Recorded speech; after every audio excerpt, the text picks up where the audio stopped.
Hey students, in this video we're going to be covering a really neat little takedown called the ankle biter. This is actually a takedown that we teach our tiny tigers because it kind of ends in a position that they might end up in with a bigger attacker going for them, and gives them a lot of leverage to be able to take the bad guy down.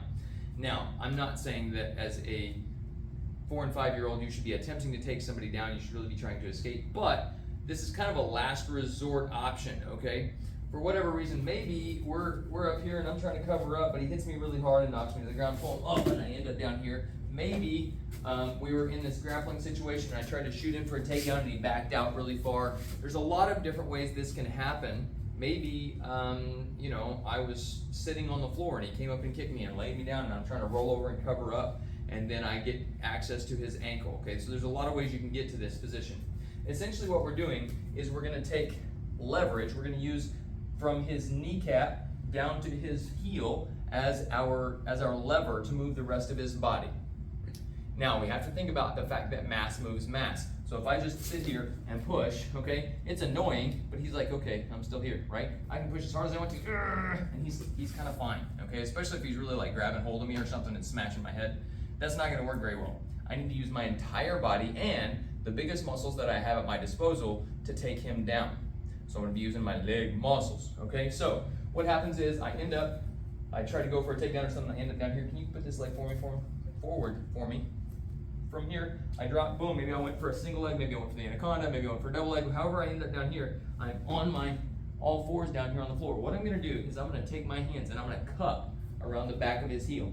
Not up here on his calf muscle, this won't work. I have to be as low as I can to the floor and try to cup the back of his heel. Now if he's got big old shoes on or something, it's gonna give me some extra grip here, that's nice. If not, I'm just making that cup and I'm stacking my hands. I want both of my hands here.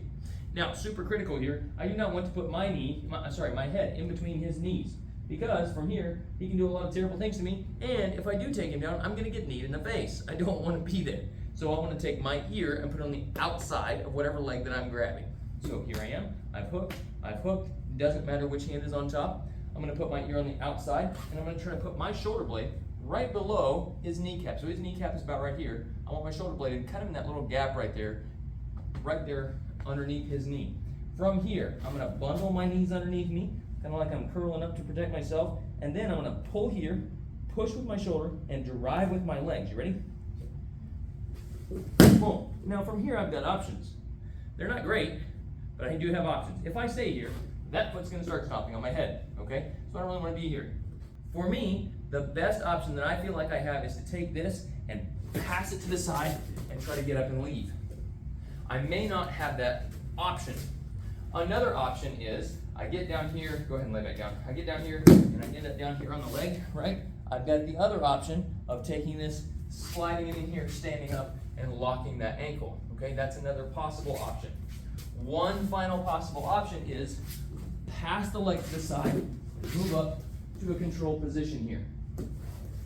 Any of those can be used depending on what your situation is. So you want to think as you're doing this, hey, what's my situation? Do I need to get away from this person?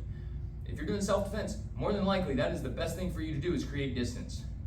If you need to control this person, you're at, you know, your birthday party and you get a drunkle there at the birthday party, you need to deal with them, you may need to go to that control position. If you don't want them chasing you, you may need to deal with that ankle and permanently remove it, right? Okay, let me show you again from the other side so you guys can see. I tell you what, Micah, let's actually turn this way. I'm gonna turn your back to the camera here. So I've gone in, maybe I shot in for a take double leg or something, boom, I hit here, oh no, I end up on my knees. I pull my knees up underneath me.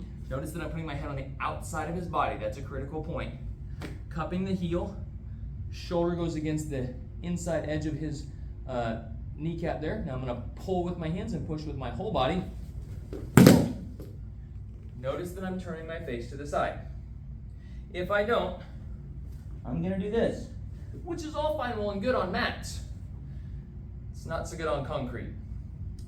In a lot of BJJ schools, they'll teach you to post on your forehead, which again is great whenever you're doing stuff on mats. It's not as nice whenever you're working on concrete or asphalt or something that's gonna tear your face up.